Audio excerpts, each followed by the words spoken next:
buenos días. Hoy tenemos una entrevista nuevamente. Bienvenidos a su programa Detrás del Personaje. Hoy vamos a conocer a una persona, un poquito detrás de quién es este señor. Y pues nos encontramos en la Plaza Grande, en algún café. Estamos prácticamente con el señor Gerardo Díaz. Correcto. Señor don Gerardo, muchas gracias. Gracias a ti. Muchas gracias. Quiero preguntarle a usted, ¿por qué no nos dice quién es usted? ¿Es usted originario de Pátzcuaro? Cuéntenos un poco de su vida que no sepamos, por favor. Bueno, mira, antes que nada soy ciudadano de Pátzcuaro. Nací en la ciudad de Morelia, pero legalmente soy ciudadano de Pátzcuaro por residencia. Ok. ¿Sí? Y bueno, soy el séptimo hijo de una familia de 9 hijos de mis padres. Soy pintor de oficio artístico y bueno, vivo en Pátzcuaro desde hace 35 años. Hice mi cambio de documentación para ser residente permanente de Pátzcuaro y aquí vivo, aquí trabajo, aquí desarrollo mis actividades. ¿Verdad? ¿Cuándo comenzó la parte artística, señor Gerardo? Desde niño dibujaba, pero mis estudios de pintura los inicié a los 16 años en la Casa de la Cultura de Morelia. ¿Y desde entonces? Y desde que salí a los 3 años de los talleres, me dediqué profesionalmente a mi oficio, que era la pintura. Correcto. ¿En qué escuela estuvo usted en su primaria, secundaria? En la primaria estuve en la Juan M. Méndez, en la ciudad de Puebla, porque mis padres radicaron en la ciudad de Puebla. Estuve en la Defensores de la República y posteriormente estuve en la secundaria para trabajadores Simón Bolívar en la ciudad de Morelia. Y de ahí inicié mis estudios de pintura, teatro en la ciudad de Morelia. Y a partir de que salí de los estudios me dediqué al trabajo. ¿A qué edad llegó el matrimonio a su vida, señor Gerardo? A los 33 años. Ah, ¿con cuántos hijos? Con 2 hijos y 3 nietos. Oh, correcto. ¿Viven en Pátzcuaro también? Bueno, mi esposa y yo vivimos en Pátzcuaro. Mi hija vive en Opopeo y mi hijo vive en San Francisco Uricho con sus parejas. Están casados. ¿Ninguno de sus hijos es artístico? Dibujan o hacen alguna actividad, pero mi hija se acaba de recibir de fisicoterapeuta. Mi hijo trabaja en la construcción en Arkansas. Y pues mi mujer trabaja de intendente en la Silviano Carrillo Puerto.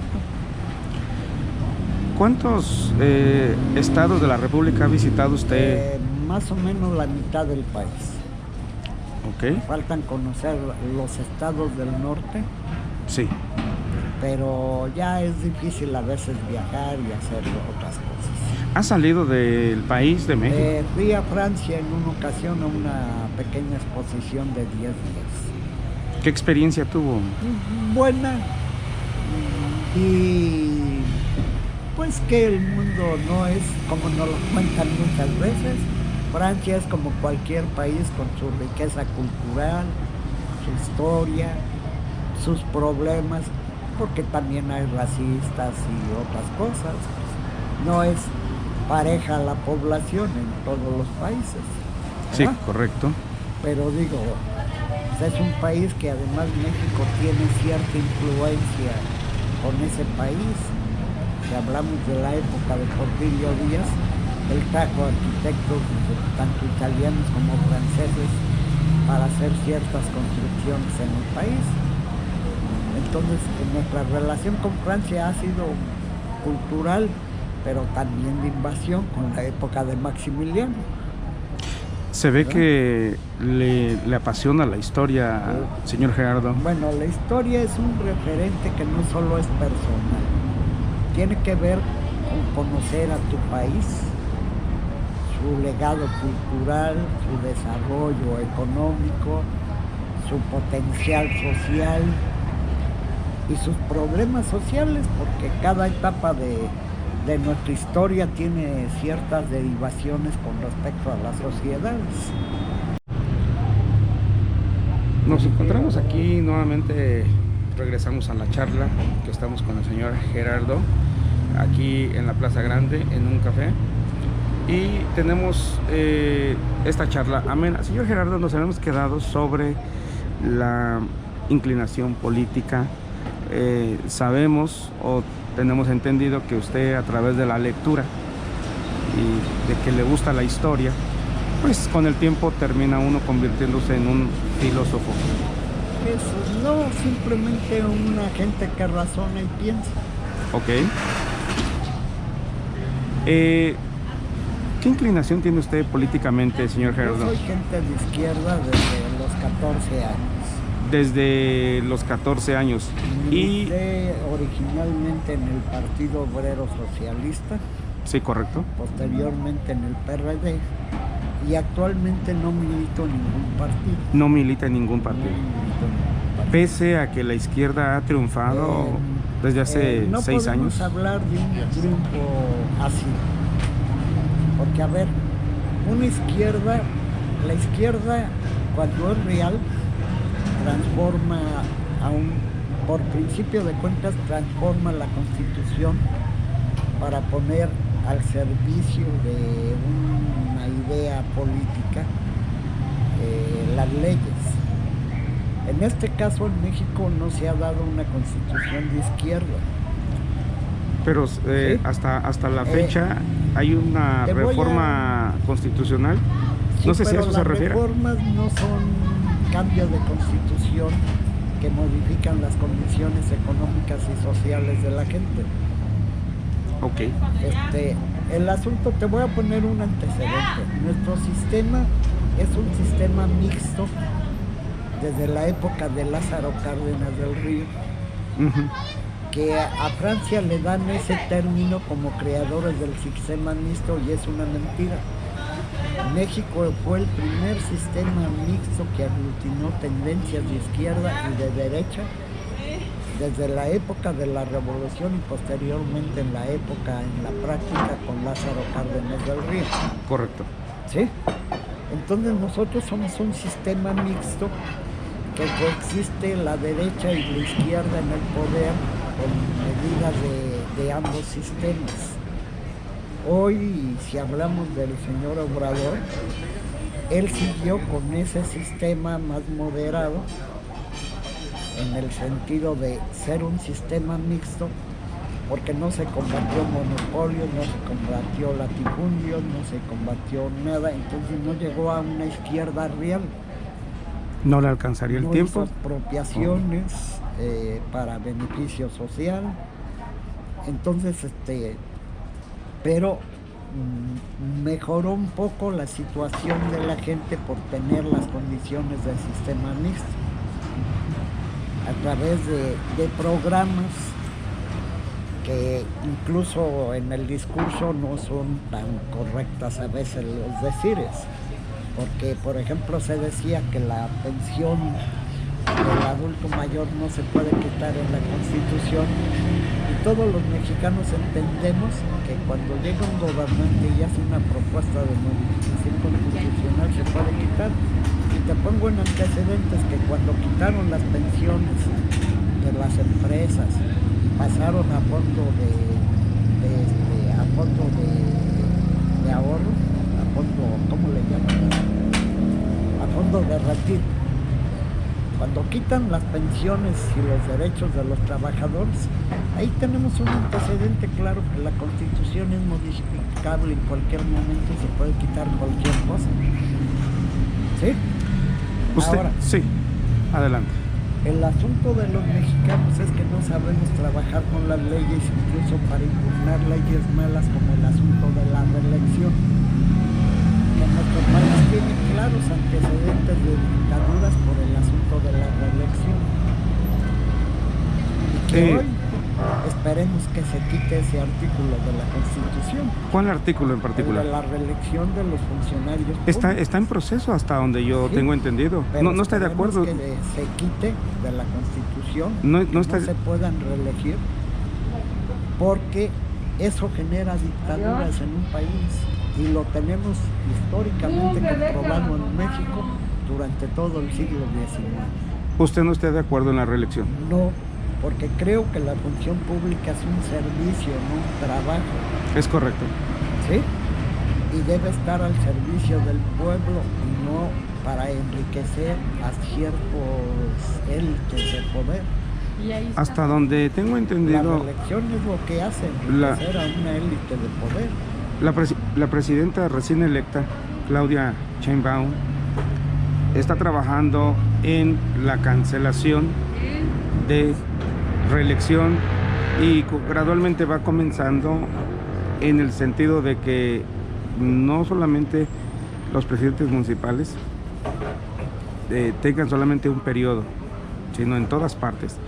De hecho, estaba en la Constitución sufragio no reelección, pero hasta donde sabemos, los de derecha hicieron todo lo posible para hacer este cambio que lleva, ¿qué le gusta? ¿Unos 10 años? Un poquito más. Un poquito más, ¿verdad? ¿Y el resultado ha sido pésimo? Bueno, mira, no es solo porque es pésimo, es que es antidemocrático. Correcto, sí. Que se reelijan, que tengan muy buenos salarios y que no se haga el trabajo bien. Sí. ¿Sí? Entonces ese asunto Buenos de días. que un artículo constitucional que afecta al pueblo. Buenos días. Señor Taponazo, venga a saludar. Señor. Porque finalmente la Constitución dice que todos somos iguales ante la ley. Sí. Entonces, es correcto. Esos privilegios políticos es porque exactamente la derecha mexicana ha generado durante mucha permanencia de su poder un estado de derecho anómalo, por el que se luchó en una revolución para quitar, donde murieron 3 millones de mexicanos que pelearon por mejores condiciones de vida. ¿Sí? ¿Algún político en particular que usted sienta admiración, señor Gerardo? Mira, de los mexicanos, Camilo Torres, guerrillero, Genaro Vázquez, Lucio Cabañas, que fueron gentes de izquierda, que lucharon por el pueblo, por mejorar las condiciones del pueblo. Correcto, sí. Si hablamos de algunos líderes extranjeros, José Martí, de Guevara, Camilo Cienfuegos más que Fidel. Oh. ¿Sí? Y de Rusia, Lenin. Lenin. Sí, sí. Mi filiación es de izquierda, mis ídolos por consecuencia son gente de izquierda. Usted durante el tiempo que estuvo en el PRD, por lo que nos cuenta, ¿fue militante del partido? Mira, te comentaba que empecé en militancia en la izquierda con el Partido Obrero Socialista. Ya sabes yo. Y posteriormente duré un tiempo sin periodo, sin partido, hasta que me afilié incidentalmente en el PRD porque no se completaba una planilla.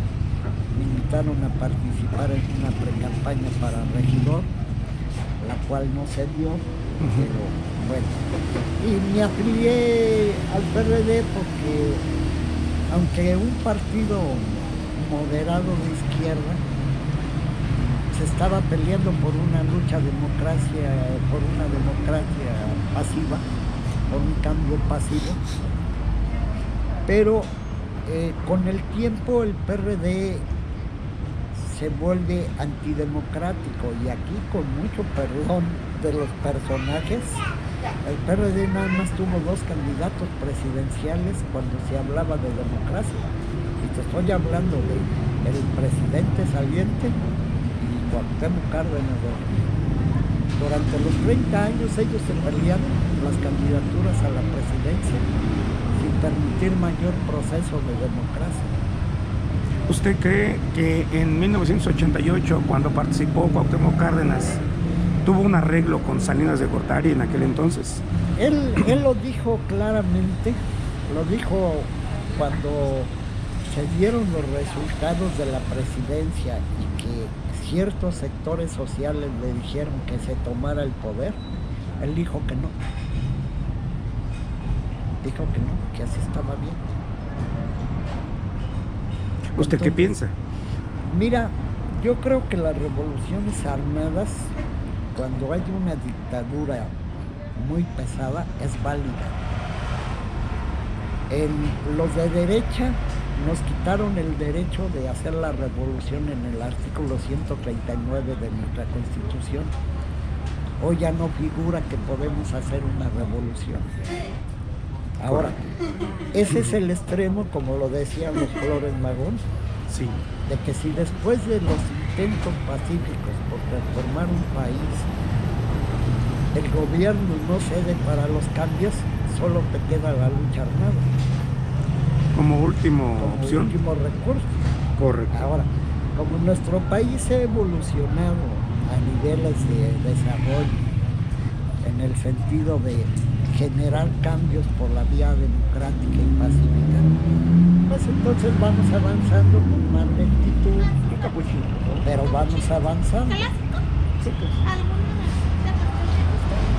Tengo de pisco, de zanahoria, de selva negra. ¿Usted gusta una? Ya sabe de lo Una que de zarzamora. Entonces, como hemos evolucionado a generar cambios pasivos a través de las luchas políticas, aunque esto es más lento, pero se avanza. Pero me dijo que hubo 2 candidatos presidenciales en el partido En el PRD del PRI, nada más que fue el hubo dos. presidente Cuando se habla de democracia, fue el otro. Obrador. Fue López Obrador por el PRD en el año 2006. Más o menos fue la última. Él de hecho hizo una campaña como candidato presidencial del PRD. Sí, ¿Sí?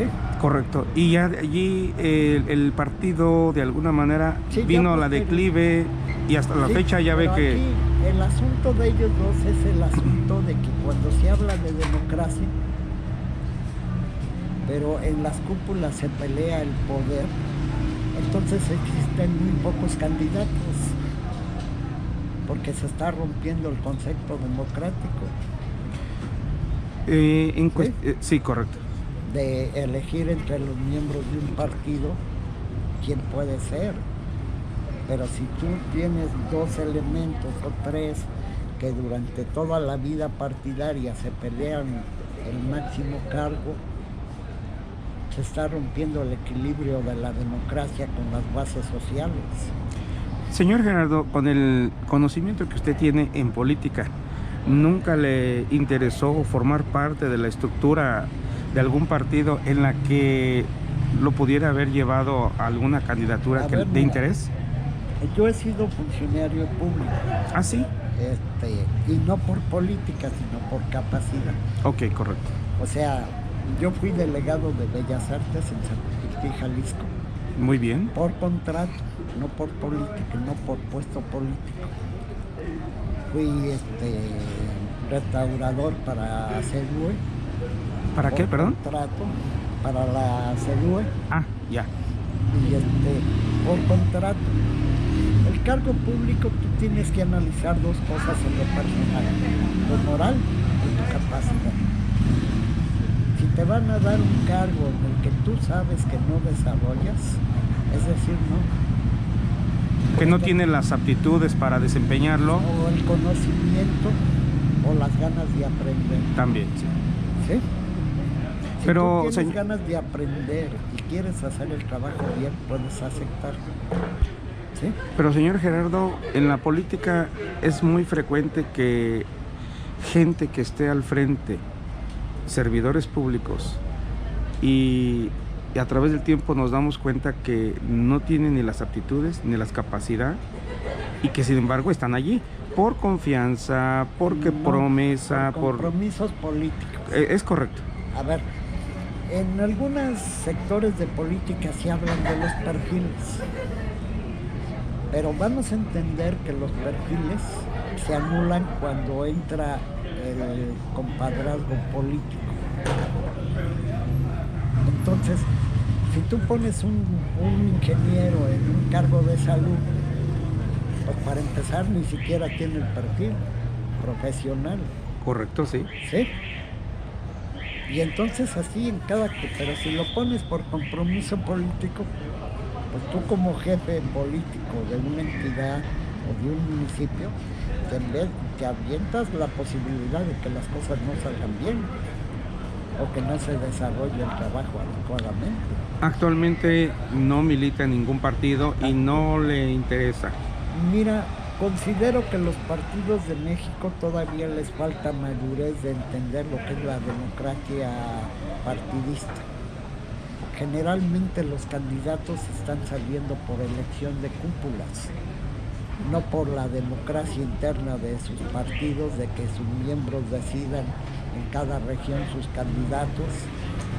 Luego llegan las coaliciones desde la Ciudad de México impuestas y a la militancia no le queda más que decir: Sí. te respaldo por ser institucional, aunque no se esté de acuerdo. Bueno, nuevamente continuamos con esta charla amena aquí con el señor Gerardo. Nos encontramos aquí en la Plaza Grande, en algún portal, tomando un delicioso café. En el segmento anterior hablamos de política y ahorita pues vamos a abordar el tema acerca de su inclinación religiosa, señor Gerardo. Usted, sus padres lo educaron en la Iglesia Católica. Sí. Es lo más común, ¿verdad?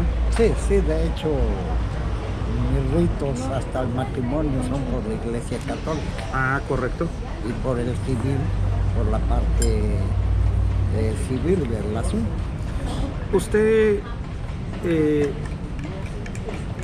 asiste a algún centro evangélico, religioso o qué denominación? Mira, actualmente? Normalmente no tengo una práctica de culto.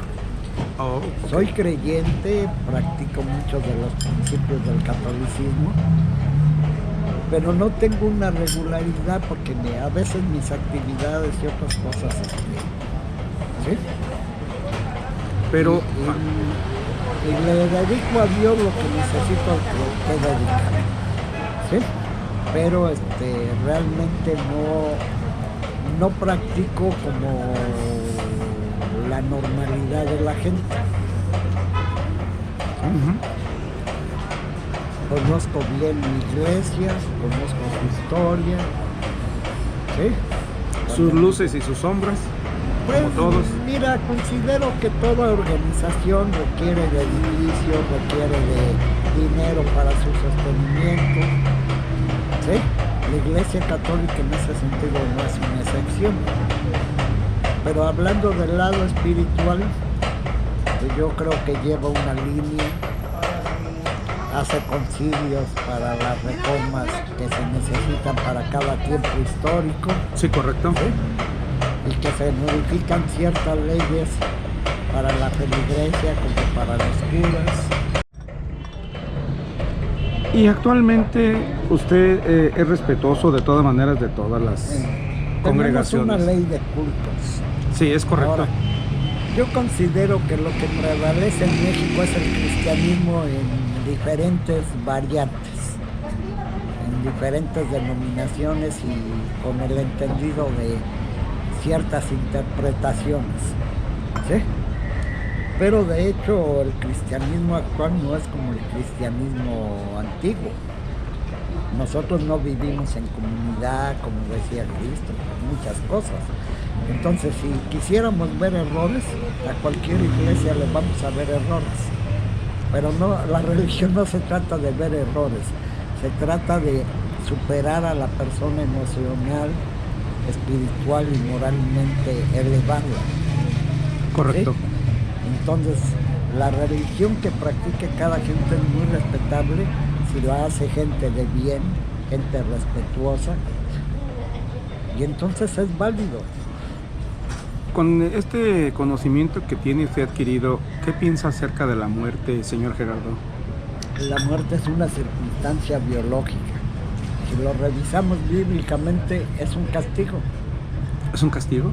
Sí. ¿Por qué? En el Génesis dice que cuando comieron del fruto del bien y el mal, le dijo Dios a Adán que iba a morir.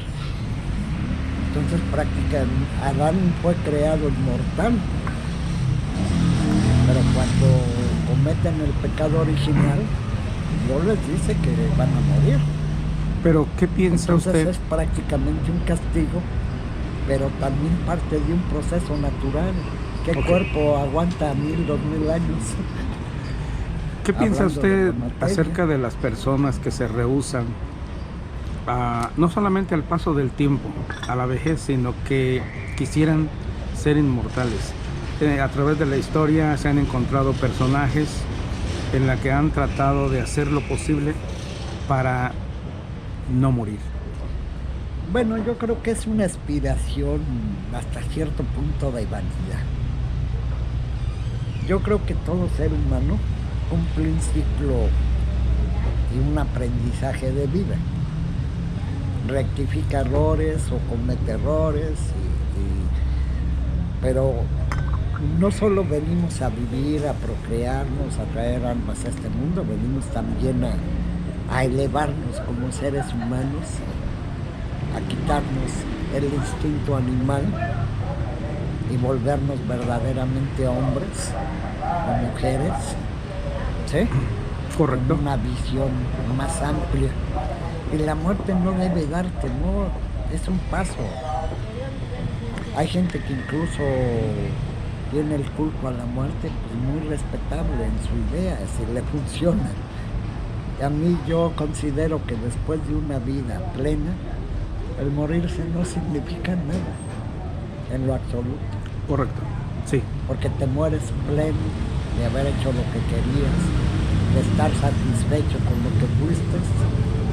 Entonces la muerte ahí no significa nada. Ahora, si hablamos de la dependencia de los familiares con respecto a la muerte, pues yo te voy a decir que el problema de mucha gente es la dependencia que tienen con el muerto. Si yo quise a mis familiares en vida, los disfruté, los amé con todos mis errores,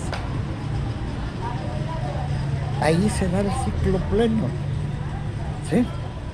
Sí, sí. Pero si yo digo, ¿qué voy a hacer cuando ya no tenga una persona, por doloroso que sea el momento? Voy a vivir con una dependencia y voy a sufrir.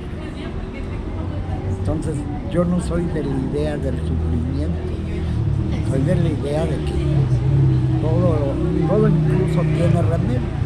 Y hablando de que la muerte no tiene remedio, no es cierto, porque va a depender de tus creencias. A ver, si tú eres católico, cristiano o de la denominación que seas, pues en nuestra doctrina se nos enseña que vamos a resucitar,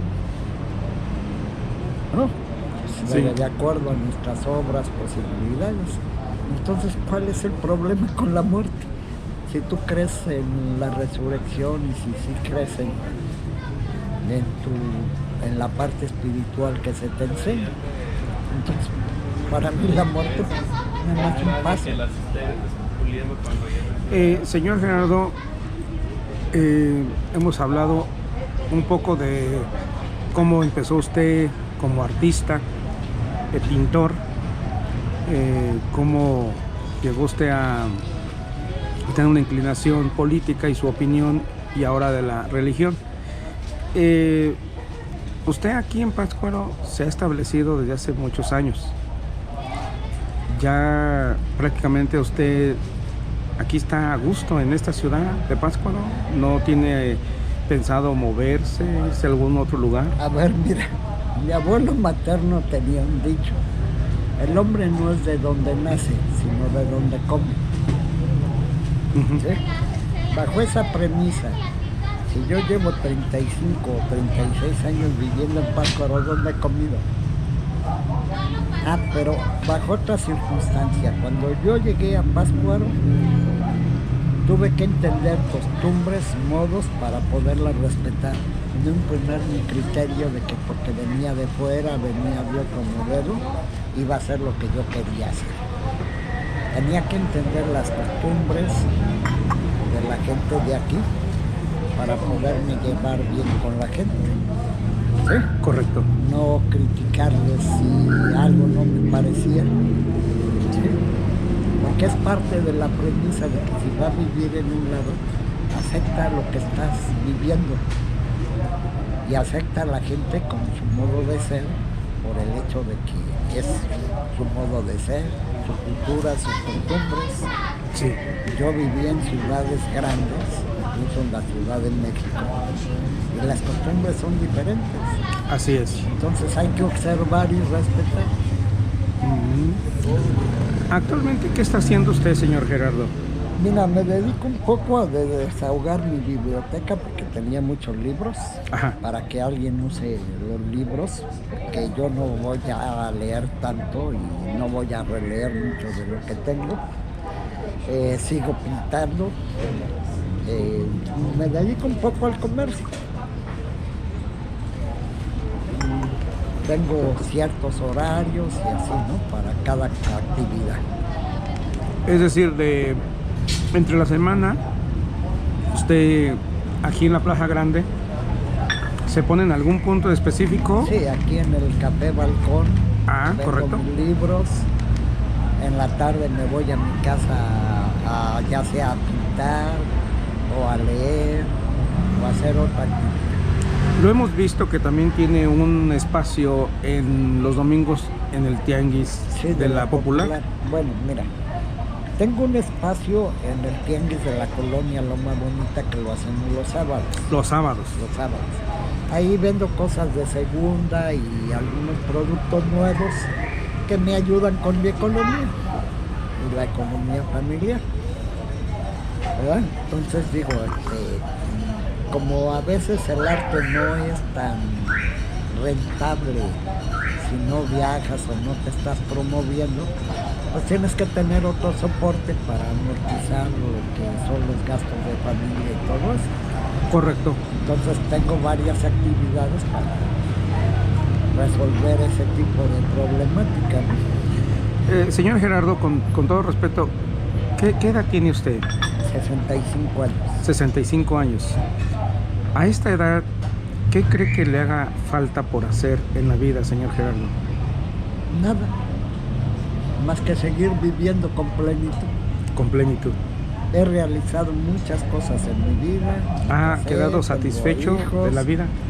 Pues mira, yo no impongo ni siquiera mi criterio de educación para mis hijos. Les traté de enseñar que actuaran con libertad, con respeto, pero sobre todo que no buscaran problemas, pero que si los tenían se aprendieran a defender con corrección. ¿Sí? Entonces, yo no he tenido, más que de joven, tuve algunas insatisfacciones que con el tiempo pues se lograron las metas. Correcto. Y no anhelo, ¿qué puedo anhelar? Dinero, lo he tenido, lo he disfrutado, lo he usado. Mi compañera la he tenido. Mis hijos se desarrollaron, cada quien uno decidió su actividad, su matrimonio, porque se casaron jóvenes, ¿sí? Pero no se les impuso una situación rígida, sino que se les dejó pensar las decisiones con el tenernos confianza. Se dice que nuestros hijos los tenemos prestados. Bueno, no los tenemos prestados, tenemos un gran deber de amor, de dedicación, porque es una vida que se nos presta para desarrollarla, no para castigarla ni imponerle condiciones. Sí, correcto. Es para desarrollarla, que se desarrolle con plenitud, para que sean seres libres, pensantes, gentes de provecho. Sí. ¿Sí? Entonces eso no lo logras imponiendo condiciones, lo logras con el respeto, con el amor, con la confianza. Señor Gerardo, con el tiempo que usted se ha hecho un gran filósofo, se lo digo por la manera como usted se expresa y cómo opina libremente, sin condición de que alguien le vaya a decir no digas esto, no digas lo otro. Pues a ver, en los dos códigos, en el religioso y en el civil, somos seres libres. Pero de cada opinión nosotros tenemos que afrontar el reto de que a alguien no le parezca o eso, pero pues es la libertad que tenemos, tanto en lo religioso como en lo civil, de tener una opinión sobre cada cosa. ¿A usted cómo le gustaría pasar a la historia, señor Gerardo? Ah, caray. Mira, yo creo, y aquí te voy a decir algo que yo distingo con las culturas antiguas. Se da mucha importancia a lo tecnológico, a lo político en muchas culturas. Pero lo que realmente queda de cada cultura es su arte, su arquitectura, sus libros, sus monumentos. La gente se va. En algunos casos se sabe quién hizo, en otros no, pero ahí están las obras. Correcto. Sí, pero realmente es lo que queda de la humanidad después de tantos siglos, de la gente que se ha muerto, es lo que queda. No te queda ni la vanidad de decir, pasé a la historia, ¿no? Ya te moriste, ya. Es una circunstancia. Lo que hiciste en esta vida, si alguien lo promueve, lo rescata, lo lleva a un terreno en que la gente lo puede disfrutar, pues ahí está tu presencia, aun si es obra anónima. Así es. Sí, a uno ya en lo personal no le afecta en lo más mínimo, ni tiene uno la vanidad si pasé a la historia o no, si voy a estar en el Laure o en la presidencia municipal, ya no es importante, ya hiciste tu chamba. En vida hiciste el trabajo, lo que pase después ya no depende de ti. Señor Gerardo, si esta fuera su última entrevista, que esperemos que no lo sea, ¿cómo le gustaría que lo recordaran? Mira, yo creo que los hechos son consistentes. La imagen que tienen mis hijos de mí, pues con errores y virtudes, pero veo que me respetan, me quieren y eso es algo que dejas constancia. Porque ellos posiblemente repitan con errores y virtudes con sus hijos ciertos esquemas, Sí. ¿no? Entonces, ¿cómo me gustaría que me recordaran? Pues como un ser humano normal. No como genio ni nada, yo no creo en la genialidad. Creo en gente que es muy curiosa. Leonardo da Vinci era un ser muy curioso, hoy le llamamos genio, pero es más que nada porque la gente de todas las épocas, hay gente que no le interesa nada y se queda en un escaño, y la gente que tiene más curiosidad destaca, pero pues no es un mérito, es una necesidad personal hasta cierto punto. Las circunstancias a veces. No, es que es lo que tú necesitas en tu vida. Ujú. Yo necesitaba conocer, necesitaba hacer prácticas de esto, de aquello, porque a mí me interesaba. ¿Sí? No es por decir voy a ser superior o voy a ser un genio, no, eso no. Es porque incluso si tú ves la vida de Leonardo, él todo lo que hacía era porque a él le interesaba, ni siquiera por venderlo muchas veces, ni siquiera para tener un recurso de vida. Es porque su persona era así inquieta, le gustaba todo eso. Hay ocasiones, señor Gerardo, que las personas que tienen grandes progresos en la vida, descubrimientos, como lo refiere con el señor Leonardo, muchas veces ni siquiera se dan cuenta de la grandeza que son, Por eso, sino que las personas externas o exteriores pueden apreciar. Por eso, pero mira, yo siempre he tenido una idea en la vida. Una cosa es como tú te ves como persona y otra cosa es lo que opina tu sociedad de ti. Muy bien dicho. Unos van a opinar mal, otros bien, otros te van a decir maestro, otros te van a decir que eres genio o tarado o como sea, pero Hay de todo. es opinión. Sí. Ahora, ¿por qué uno le gustan ciertas cosas? Porque en términos reales, el alma, el sentimiento humano requiere cierto conocimiento para el desarrollo de su vida personal. ¿Sí? Sí, correcto. Todo lo que tú investigas, yo tengo un amigo que me dice, ¿por qué sigo leyendo? Le digo, porque sigo siendo ignorante en muchas cosas y me gusta saber. ¿No? O Sí. sea, a pesar de que leo mucho, bueno, pero hay ignorancia en muchos otros campos. Entonces, leo porque a mí me gusta saber de cosas. Uno nunca termina de aprender, señor Gerardo. No, nunca. ¿Desde cuándo a usted se le descubrió en usted el desarrollo del gusto de la lectura? Mira, yo vengo de una familia muy pobre, que batalló mucho para salir adelante. Cuando yo era muy joven, mi hermana, que ya se había recibido de maestra, la mayor, me regaló mis 2 primeros libros. La biografía de Búfalo Sentado y los cuentos de los hermanos Grimm. Mi tercer libro fue la Biblia. Tiene muy buena memoria. Bueno, pues es parte de un Ejercicio de la lectura. de recordar. Yo lo que hacía metodológicamente es que empezaba a leer un libro y decía, voy en la página tal. No metía un separador, nada. Ah, ¿no? Me daban un teléfono, lo tenía que memorizar. Correcto. ¿Sí? Entonces fue un ejercicio de ciertas cosas. Recordar nombres, rostros, ¿sí? Con las páginas de los libros, y hoy lo terminaba y en una semana volví a empezar a leer el libro, tenía que acordarme de la página, porque la memorizaba, decía voy en la página tal. Entonces ese ejercicio a mí me ayudó mucho para tener una memoria desarrollada. ¿Sí? Caray. Hoy ni mi número telefónico luego me grabo porque como todo está en la tecnología, no, y es raro, ¿no? Pero en realidad desde que uso celular me costó trabajo aprenderme mi número telefónico. Correcto.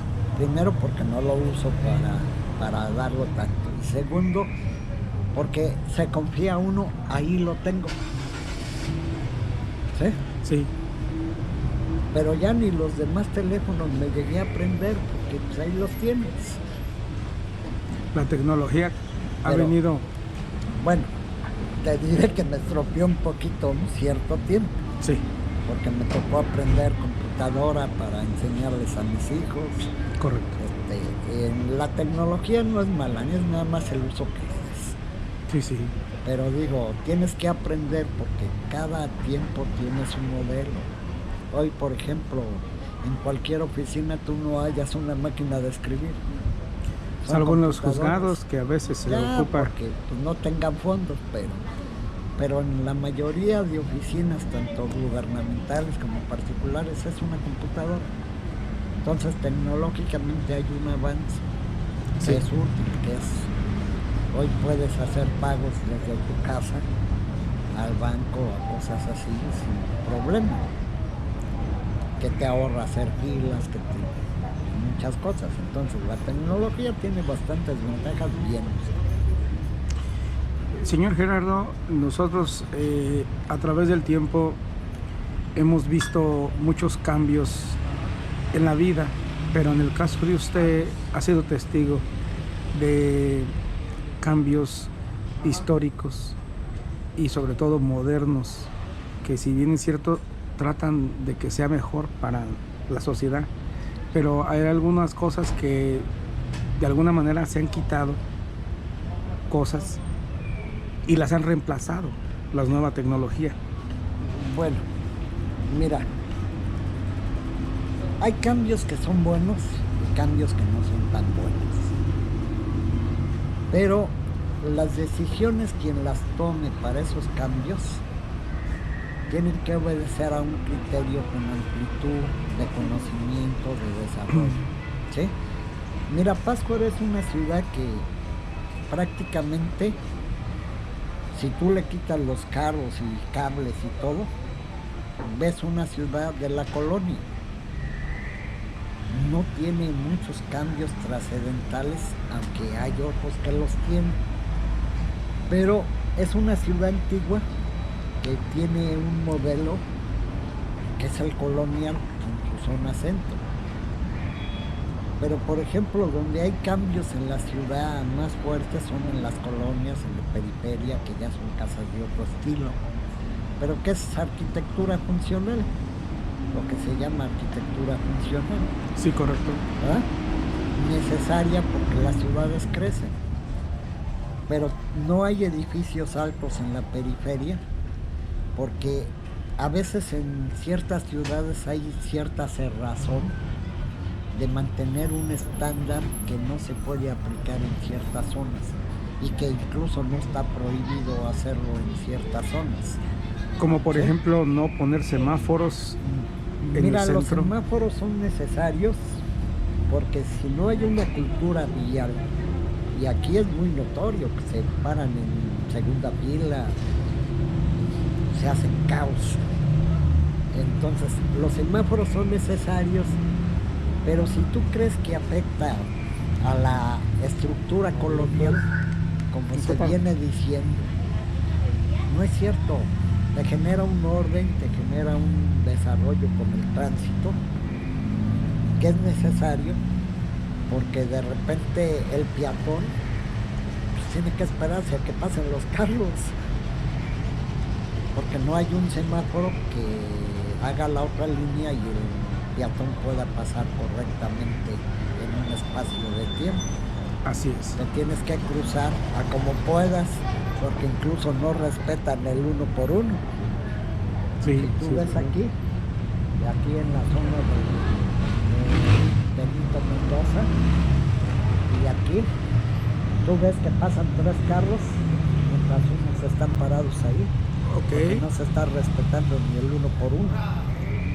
¿Sí? Entonces es cultura vial, es desarrollo que la ciudadanía tiene que empezar a ejercer, empezar a cambiar la tecnología eléctrica por la de combustión interna.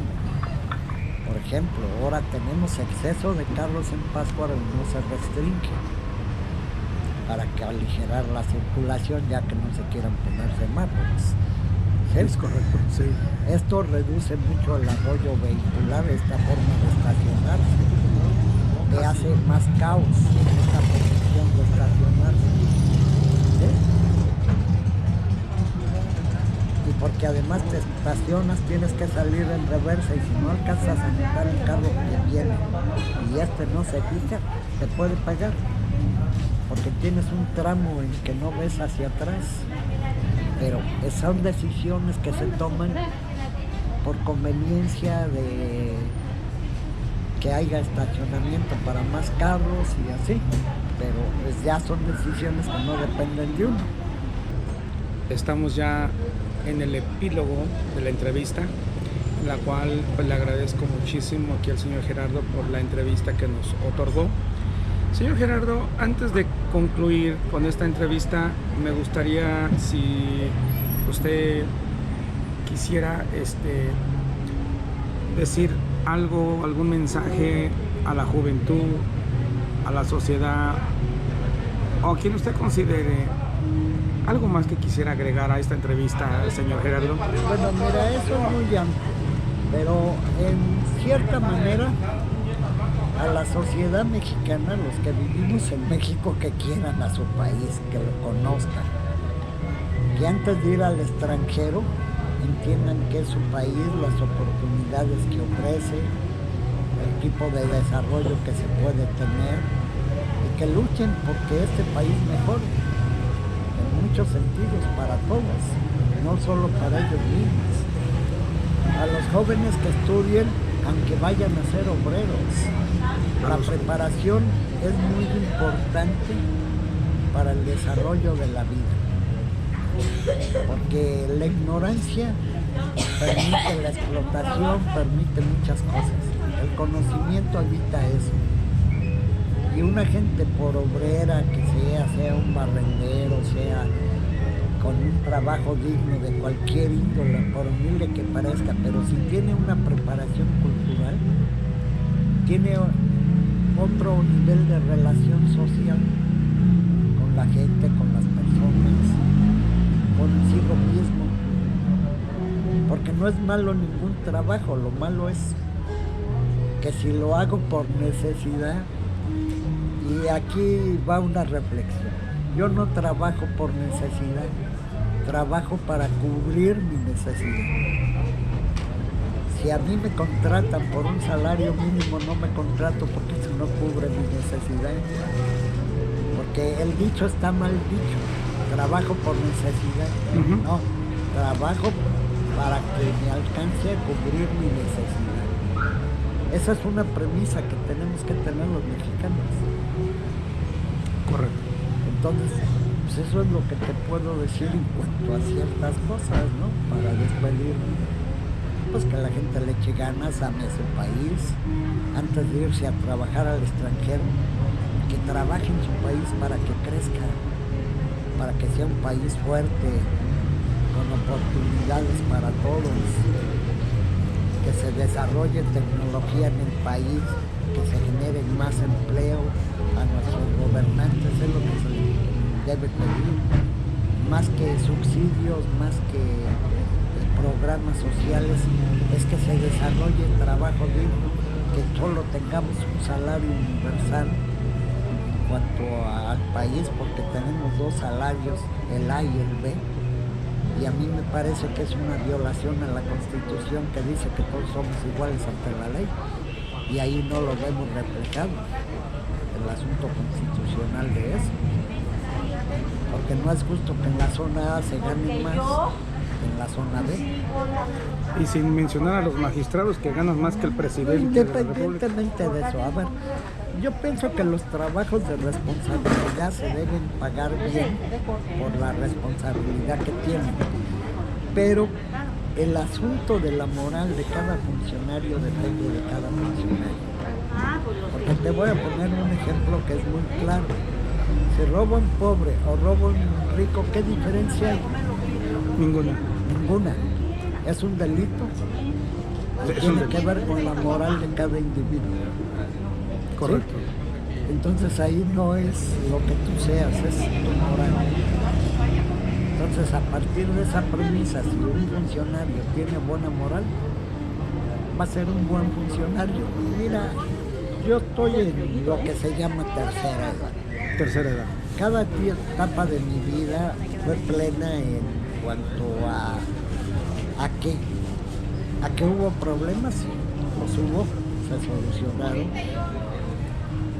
pero me parece que más que nada es que es el interés por estar bien de cada gente. Yo he pretendido estar bien conmigo mismo para empezar, estar conforme con lo que soy, ganarme la vida honradamente y sentirme bien conmigo mismo, y de ahí pues, se parte a la familia, se parte a la sociedad. Pues sí, tengo un carácter a veces fuerte, algunos me lo critican, pero considero que hay una base para a veces decir ciertas cosas de cierto modo. Entonces, a partir de esa premisa, la vida te ofrece muchas cosas como para no tener insatisfacción. ¿Sí? Correcto, sí. Los anhelos ya desfasados de que si tú quieres ser rico y no trabajas, porque, perdóname, no se puede, ¿no? Sí. La riqueza se consigue con trabajo, y una riqueza moderada, ¿no? O sea, no se necesita de mucho para vivir bien, porque lo más importante es estar bien con tus semejantes. Lo que tengas de bienestar económico es una circunstancia, nada más. Que te Así es. permite comer, vestir, va a hacer tus pagos, a lo que tengas que hacer, pero realmente los hombres y mujeres no necesitan más que estar bien consigo mismos. Muy buena reflexión, señor Gerardo. Yo le agradezco de verdad mucho que me haya permitido esta entrevista. La gente lo conoció hoy un poco más de lo que normalmente lo conoce. Muchos que pasan aquí en el negocio donde usted se encuentra, pasan, probablemente se entretienen y pueden saludarlo, pueden verlo, pero no conocen más allá de usted. Y en esta entrevista que me otorgó, yo le agradezco porque la gente va a saber un poco más de usted. Muchísimas gracias de verdad por eso. Pues lo que te puedo decir nada más como final es que no importa ni la apariencia, ni qué piensa la gente. Lo importante con el ser humano es que tenga la fraternidad correcta, sí, que tenga la fraternidad con sus congéneres, de llevarse bien, de generar las condiciones de vida colectiva que a veces se necesitan, porque vivimos en una sociedad con leyes, con formas que tenemos que respetar para tener una buena convivencia, ¿verdad? Y eso es lo que te puedo decir, ¿no? Entonces, bajo ciertas premisas es lo que se necesita. Correcto. Podemos pensar diferente, pero podemos respetar nuestras diferencias, siempre y cuando el bien común sea el que prevalezca. Así es. Pues muchísimas gracias, señor Gerardo. Muchas gracias, muy amable. Le agradezco y que le vaya bien en todo. Igualmente. Lo que usted haga. Bueno, pues ya escuchamos aquí lo que el señor Gerardo nos comentó. Se ha hecho un gran filósofo a través del tiempo y las reflexiones que nos compartió. Es todo por el momento. Hemos llegado al epílogo de esta entrevista. Muchísimas gracias y nos vemos en otra ocasión detrás del personaje. Muchísimas gracias. Pásela bien.